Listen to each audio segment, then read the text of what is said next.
सबसे पहले तो आप सबका बहुत बहुत धन्यवाद। आप सब लोगों ने अपना कीमती टाइम निकाला। वहीं आज जहां महिला की मीटिंग थी, एक सम्मेलन नहीं था, महिला सम्मेलन तो हम बड़े स्तर पे करते हैं।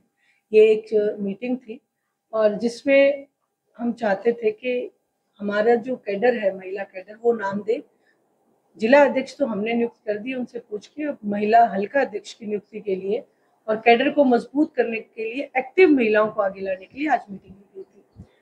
उसी संज्ञान में वही एक बहुत जरूरी जो बात है राजनीति को लेके, आज जो चौधरी देवीलाल जी कहा करते थे कि लोक लाज से चलता है, तो आज ना तो लोक राज है और ना ही लोक लाज रही है।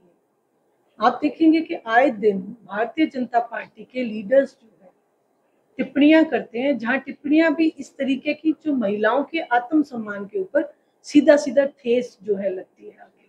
उसके बारे में भी हम महिलाओं से जहां हमने राय मशवरा किया, वहीं हम वकीलों से भी मिलेंगे और एक बड़े स्तर पे जो नेता महिलाओं के आत्मसम्मान में गलत टिप्पणियां करेगा, उसके लिए हम एक ऐसा कैडर तैयार करेंगे जो कि उनको एक सबक मिल सके, ताकि वो भविष्य में कभी भी महिलाओं के ऊपर इस तरीके की बातें ना करें। आप देखें कि मनोहर लाल खट्टर जी भी महिलाओं के ऊपर टिप्पणियां कर दिया करते थे। उसके बाद मोहन बड़ोली जो है, उनके ऊपर संगीन इल्जाम लगे। भारतीय जनता पार्टी अपने लीडरों को बचाते हुए दिखती है। आपने देखा होगा कि जंतर मंतर पे महिला खिलाड़ी जो है वो प्रदर्शन करती दिखी। एक महिला कोच सरेआम एक भारतीय जनता पार्टी के लीडर ने उनसे अभद्र व्यवहार किया, और लेकिन वो आज तक उसके ऊपर कोई कार्रवाई नहीं हुई। जब मनोहर लाल जी खट्टर मुख्यमंत्री थे तो वो पूरे विधानसभा सत्र के दौरान कहते दिखे कि इस्तीफा नहीं होगा, नहीं होगा, नहीं होगा। इससे भारतीय जनता पार्टी की मानसिकता महिलाओं के प्रति जो है उजागर हो चुकी। आज फिर से उनके राज्यसभा सांसद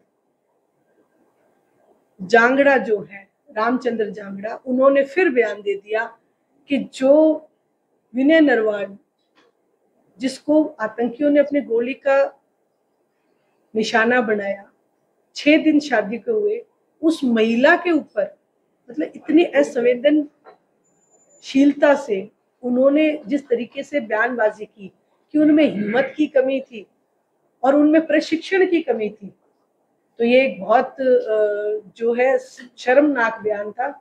और वो भी हमारी बेटी है, कोई किसी का सुहाग ना उजड़े। वो एक बार इस विषय का, इस चर्चा को अपनी पत्नी से कर लेते, अपनी बेटी से कर लेते, अपने बेटे की बहू से कर लेते कि जब किसी का सुहाग उजड़ता है तो उसके दिल पे क्या बीतती है। तो मैं ये मानती हूँ कि या तो भारतीय जनता पार्टी उनको निष्कासित करे, या वो पूरे एक मंच पे पूरी दुनिया के सामने विनय नरवाल की जो बेवा, जो हर महिला के सम्मान में माफी मांगे, या फिर अपने पद से इस्तीफा दे। और अगर वो ये काम नहीं करते हैं, ऐसे काम नहीं चलेगा कि मीडिया के सामने आए, स्टेज पे कुछ बोले, मीडिया के सामने आके मैं माफी मांगता हूँ।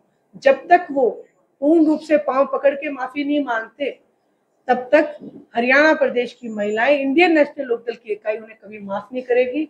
आज हम सिर्फ इसकी प्रार्थना सरकार से कर रहे हैं।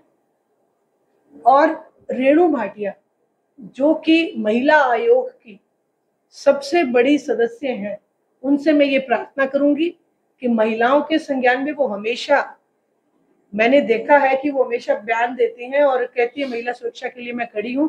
तो आज हम इंडियन नेशनल लोकदल की महिलाएं उनसे इस बात की गुजारिश करते हैं कि वो रामचंद्र जांगड़ा से सार्वजनिक रूप से माफी मंगवाए, नहीं तो फिर इंडियन नेशनल लोकदल की इकाई सड़कों पे आके महिला इकाई जो है उनके खिलाफ प्रदर्शन करेगी।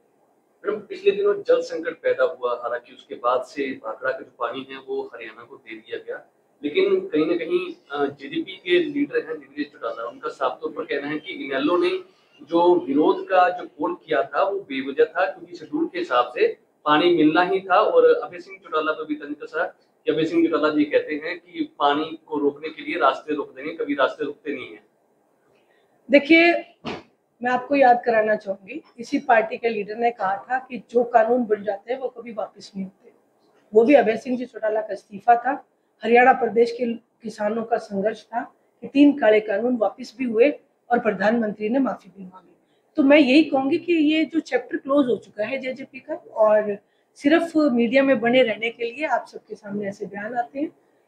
आप मुद्दे की बात करें, आज जनता जो है महंगाई से परेशान है, बेरोजगारी से परेशान है।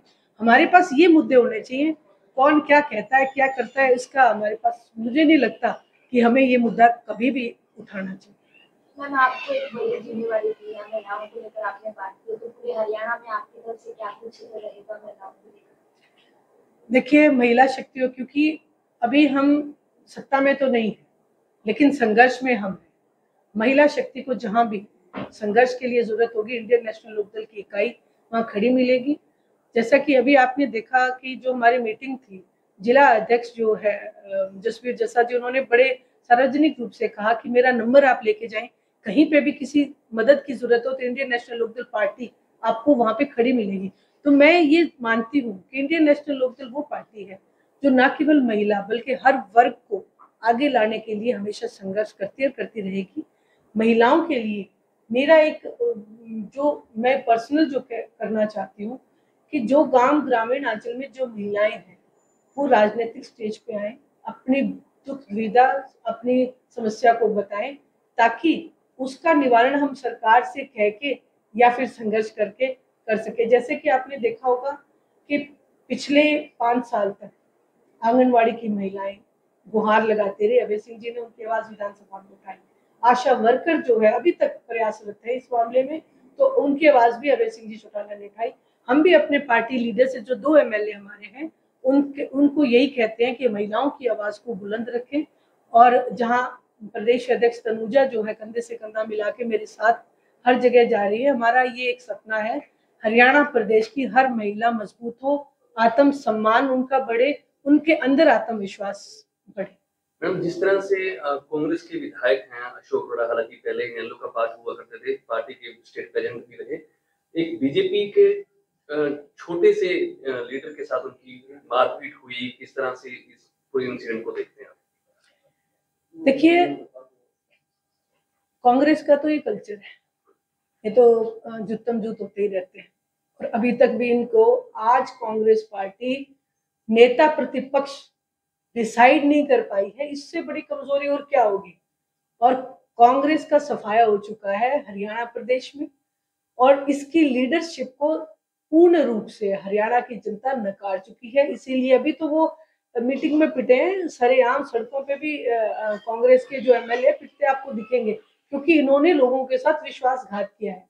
जिस तरीके से जेजेपी को पूर्ण रूप से साफ कर दिया, आगामी चुनाव में कांग्रेस और बीजेपी दोनों आपको साफ होती नजर आएंगे। अभय सिंह जी चौटाला इतिहास दोहराएंगे, जैसे आदरणीय चौधरी देवीलाल जी ने 87 सीट ली थी, उसी तरीके से 87 सीटों पे काबिज होगी Indian National Lok Dal party. Deepender Hooda का कहना है कि नेल्लो बीजेपी की ए टीम है, सारी बातें उनकी बीजेपी की मानती है। मैं उनसे एक सिर्फ छोटा सा सवाल पूछना चाहूंगी कि उनके पिताजी का ईडी का डर दूर हुआ कि नहीं हुआ? 70 टिकटें बांटी भूपेंद्र सिंह हुड्डा ने, और उसके बावजूद भी सरकार नहीं बना पाए। मैं कहती हूँ अपने गिरेबान में झांके, विधानसभा सत्र उठाएं और देखें, पिछले 5 साल का भी देख लें और अब के भी देख लें। भूपेंद्र सिंह जी हुड्डा सिवाय शेरो शायरी के या फिर चुटकुला गोष्ठी के करते आपको दिखाई, और कुछ नहीं करते, ना जनता की आवाज उठाते हैं। आज विधानसभा जो पक्ष और प्रतिपक्ष दोनों, विपक्ष और पक्ष दोनों, अगर पार्टियां जो कांग्रेस और बीजेपी हैं, वहां पे नेता कम और अभिनेता आपको ज्यादा दिखाई देंगे। वो अपनी पर्चियां डाल के जाते भी आज मुझे क्या शेर पढ़ना है। ये लोगों की आत्मा पे आघात है। पानी की लड़ाई जब लड़नी थी, कांग्रेस कहीं दिखी नहीं थी। दीपेंद्र हुड्डा से पूछे कि पानी की लड़ाई में आप कहाँ थे, किसान का आप साथ देने वाले हैं, किसान आंदोलन में आप कहाँ थे, कितने इस्तीफे हुए? उनसे ये सवाल आप जरूर पूछना, मेरी आपसे गुजारिश है। मतलब कल 4 आरटीए कमिश्नर लगाए हैं, उसको कितना कॉन्स्टिट्यूशनल मानती है? और दूसरा, विपक्ष के नेता जो भूपेंद्र सिंह हुड्डा है, उन्होंने भी उस पर सहमति जताई है।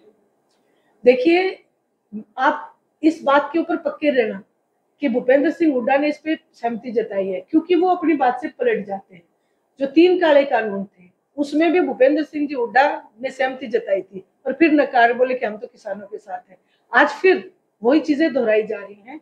असंवैधानिक तरीके से जो उनको काबिज किया गया, उनको जो पद दिया गया है, इंडियन नेशनल लोकदल इसका विरोध करती है। हम कोर्ट तक जाएंगे और जनता को जाके इस बात को बताएंगे कि किस तरीके से भूपेंद्र सिंह हुड्डा भारतीय जनता पार्टी के साथ मिलके जनता के हकों के ऊपर कुठाराघात कर रहे हैं, मेज के नीचे से हाथ मिला रहे हैं। इनकी खुद की जो कांग्रेस लीडर थी किरण चौधरी जी, उन्होंने सरेआम सार्वजनिक रूप से ये कहा कि जब भूपेंद्र सिंह हुड्डा आ जाए, तो ये बात इस बात को दर्शाती है कि कांग्रेस पार्टी भारतीय जनता पार्टी की ABC सारी टीम हुई है।